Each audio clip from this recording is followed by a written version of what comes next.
সকলো অচিনাকি লোকক আহ্বান জনাম যে যিমান পাৰে সোনকালে আপোনালোকে সত্ৰৰ পৰা আঁতৰি যাওক, আমাৰ ফৰেষ্টৰ পৰা আঁতৰি যাওক।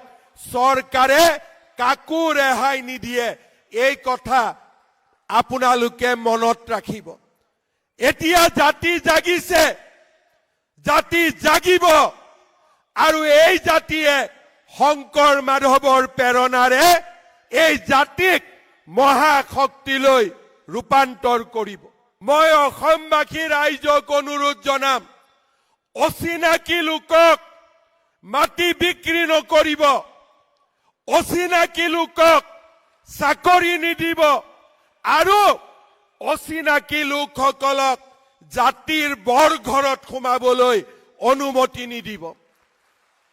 যেতিয়া আমি জাতীয় সংকল্প লম, অচিনাকি মানুহক মাটি বিক্ৰী নকৰো, অচিনাকি লোকক চাকৰি নিদিওঁ, আৰু অচিনাকি লোকক জাতিৰ বৰঘৰত সোমাবলৈ নিদিওঁ, আপোনালোকে নিজেই দেখা পাব যে এটা দশকৰ ভিতৰতে আমাৰ জাতি মহাশক্তিলৈ ৰূপান্তৰ হ'ব।